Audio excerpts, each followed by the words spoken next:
थोड़ी सी बॉलिंग पे भी हम लोग और थोड़ी डिटेल में बात कर लेते हैं। राशिद भाई, आई मीन मैं एक तो कंसर्न फील्डिंग का भी है साथ साथ, आई मीन वो तो एक डिफरेंट एक सेगमेंट होना चाहिए उसके ऊपर, जो हमने कल देखा। बट यू नो ऑल्सो जिस तरह हम देख रहे थे बांग्लादेशी बैटर परवेज़ जब वो बैटिंग कर रहे थे, ऐसा लग रहा था कि बॉलर्स के पास उनके पास कोई जवाब ही नहीं है। आई मीन क्या किसी को उनका वीक पॉइंट नहीं समझ आ रहा था, यू नो वो क्या है, पेस के खिलाफ वो करेंगे या स्पिन के खिलाफ, बट उनको बैटिंग करनी थी। ऐसा लग रहा था वो एक डिफरेंट पिच में बैट कर रहे हैं। नहीं, ऐसा होता है कि जब बैटिंग को हमें प्रॉब्लम हुआ क्योंकि नई पिचेस थी, यहाँ इतना खेले हुए नहीं है हम लोग, मुश्किल होती है।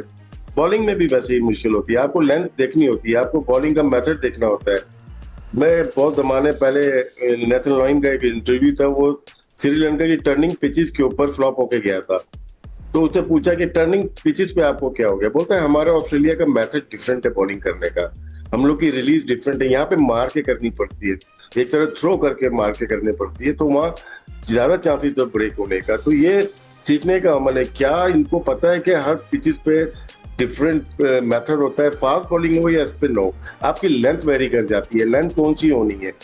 अगर इन्होंने लेंथ अपनी T20 PSL वाली रखी है तो आपको कामयाबी नहीं मिलेगी। यहाँ पे जब आउट, जहाँ पे सीम हो रही है ना बॉल फास्ट बॉलर की या ब्रेक हो रही है, तो आपकी ऑटोमेटिकली लेंथ आगे चली जाती है, आप डिसीव करते हैं एयर के अंदर, स्पिन हो या पेसर हो, तो आगे बॉल करेंगे, वहां थोड़ी खिंची हुई बॉल होती है, जो मूवमेंट होती है वहां पे आउट। ये करते स्ट्रोक बॉलिंग। इनकी जो ट्रेनिंग हुई है ना 2-3 सालों से PSL में, और जो सिखाया गया है, क्योंकि हमें बहुत आला मेयार के कोचेज थोड़े टाइम के लिए मिले, बाकी कोचेज भी स्ट्रोक वाले हैं ना बिल्कुल। तो मेरे ख्याल से इनको तवज्जो देनी है कि किस पिच पे कैसे बॉलिंग करनी है, मेथड डिफरेंट होता है। और जैसे अब टेस्ट या वनडे में ग्रीन पिचेस पे बॉलिंग की जाती है जहाँ मूवमेंट है, तो T20 में भी आप वहीं पे बॉलिंग कर रहे हैं थोड़ा खिंची हुई, तो फायदा होगा। ठीक है जेंटलमैन, पे let's move on to the next chapter, और वो नेक्स्ट चैप्टर है दूसरा T20 मैच। सिकंदर, आप बताएं अब क्या करना है आप अपने दूसरे T20 मैच में? आई मीन फिर वापस चेंजेस, ये वो क्या स्ट्रैटेजी है? बात है कि हम ये बात करेंगे जी बॉलिंग, उस्मान तारिक की बात हो रही है, अभी मैंने निकाला ही 41 ईयर्स ओल्ड, 41 पाकिस्तानी स्टैंडर्ड्स, तो यू कैन जस्ट इमेजिन। मैं इसलिए कह रहा था कि भाई नुमान को भी रख लो। मैं बार बार कहता हूँ यार नुमान को ट्राई कर लो, जब आपके पास कोई है ही नहीं, मतलब एक आदमी प्यासा है, पानी नहीं मिल रहा, तो नहर बह रही है, कहते नहीं नहर तो है ना हम खेतों को देंगे, नहर से आप पानी नहीं पी सकते, भाई ये खेतों को जाएगा, ऐसा थोड़ी होता है यार। अगर कोई प्यासा है, इसको सख्त ज़रूरत है। मतलब हम उस्मान तारिक की बात करें जो कि 41 है, जो टीम में भी नहीं है, दूर दूर नहीं है, घर में बैठा है, और जो टीम के साथ गया हुआ है सुफियान, उसको खिलाओ ना भाई। मैं बार बार इसीलिए कह रहा हूँ।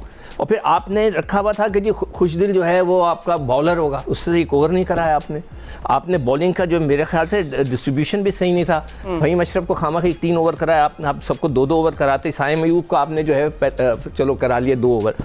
तो आपको बॉलिंग का भी डिस्ट्रीब्यूशन जो है ना प्रॉपरली करना पड़ेगा, आपको बॉलर्स लाने पड़ेंगे। अब देखें वो भी एक और लड़का भी था जो PSL में आया था, कोई अफरीदी लड़का था जिस पे शायद मैच फिक्सिंग का भी इल्ज़ाम लगाया था, वो भी कोई 38 ईयर्स ओल्ड का है। तो जितने भी हमारे पास इस किस्म के बॉलर्स आ रहे हैं, आसिफ अफरीदी, वो भी 38-39 का है, मतलब पाकिस्तानी 38। मैं हर एक को ये कहता हूँ इसलिए कि मैं तो एक्सपीरियंस कर चुका हूँ सबको। तो हमारे पास बॉलर्स हैं ही नहीं, इसीलिए मैं कह रहा था भाई साजिद को रख लो, नुमान को रख लो, तो मेरा मजाक बन गया। हर आदमी मुझसे कहा भाई तुम टेस्ट क्रिकेटर की बात करो, टेस्ट क्रिकेटर नहीं, यू डोंट हैव एनीवन।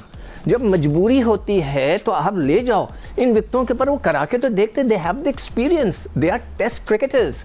मगर किसी ने कोई सुनने को तैयार ही नहीं होता, हम यहाँ कह के थक जाते हैं, कह के थक जाते हैं, कोई कुछ नहीं सुनता। अच्छा, तो फिर दूसरे T20 पर अब क्या करना है? मेरे हिसाब से देखिए पिच है ना, आपको पता चल गया पिच क्या है। ठीक है, एक तो आप अपना बैटिंग स्टाइल चेंज कर दें कि जी ओपनर हैं वो 160 की स्ट्राइकिंग रेट से खेलेंगे, मिडल ऑर्डर जो है 180 की स्ट्राइकिंग रेट से खेलेगा, लोअर मिडल ऑर्डर जो है 200 के स्ट्राइकिंग रेट से खेलेगा। भाई अगर नहीं हो रहे तो नहीं होगा ना, आप बिल्ड करें। जैसे अहमद ने बोला था कि वहाँ की पिचेस ऐसी हैं कि जिसमें थोड़ी सी पुरानी क्रिकेट खेलनी पड़ेगी, थोड़ा सा अपने आप को स्टडी करो, बनाओ विकेट इन हैंड। उनके पास क्या था, विकेट्स इन हैंड थे, 5 ओवर पहले उन्होंने मैच खत्म कर दिया।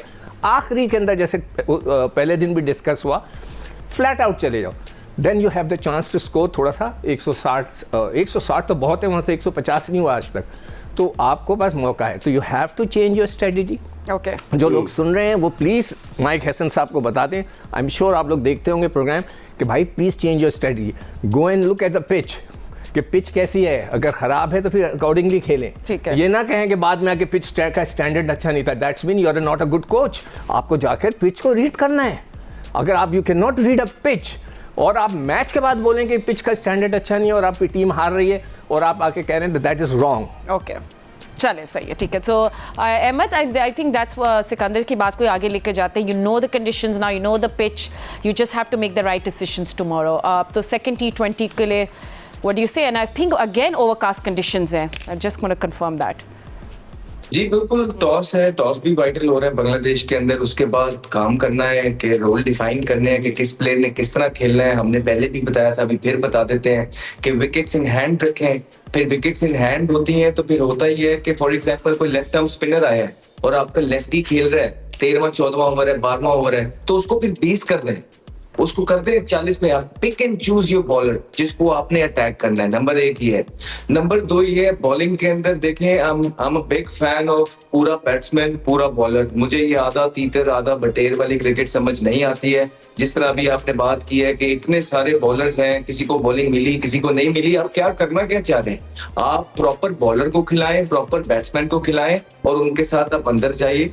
एट द सेम टाइम ये है कि calling, running between the wicket, आपके नॉट फॉरगेट के 111 जो आपने किया है उसके अंदर आपका नवाज भी जो है रन आउट हुआ है और फखर जमान जो अकेला प्लेयर था जो अच्छा खेलते हुए नजर आ रहा था, इम्प्रोवाइज कर रहा था, वो भी जो है। तो फिटनेस और कॉलिंग जो है ये बहुत ज्यादा इंपॉर्टेंट है, रनिंग बिटवीन द विकेट। फिर एट द सेम टाइम आपकी जो एग्जीक्यूशन है, आपके कुछ बॉलर कल बॉलिंग कर रहे थे तो उन्होंने 2 बॉल बीट किए, आगे से यूं बाउंस हो गया तीसरा बॉल, और ऐसी सिचुएशन होती है बैट्समैन डरा होता है कि यार अब अगला बॉल क्या होगा, मैंने किस तरह खेलना है। उसने आके स्लो बॉल कर दिया और पैरों में अपने स्लो बॉल मारे, उसने चौका मार दिया। तो ये नहीं, गेम अवेयरनेस बहुत कि भाई इस टाइम बैट्समैन क्या सोच रहा है, विकेट में क्या हो रहा है, मैंने यहाँ बॉलिंग करनी। राशिद भाई ने बड़े अच्छे तरीके से एलैबोरेट किया है कि किस तरह जब टर्न हो रहा होता है आपकी लेंथ क्या होती है और जब बाउंस हो रहा होता है, सीम हो रहा होता है, आपकी लेंथ क्या है, आपने अपनी लेंथ पे काम करना है। और हार जीत doesn't really matter.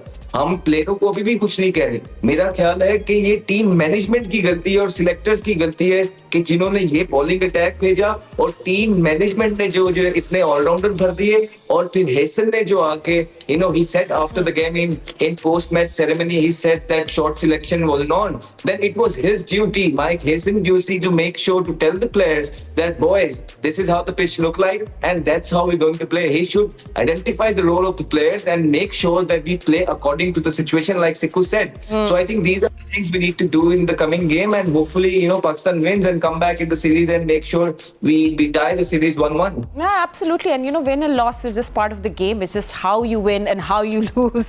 It matters. Yeah. But Rashid bhai, I think last question आपसे पूछ लेते हैं. I mean, आपको consider करेगी पाकिस्तान टीम या management shuffling the batting order perhaps tomorrow?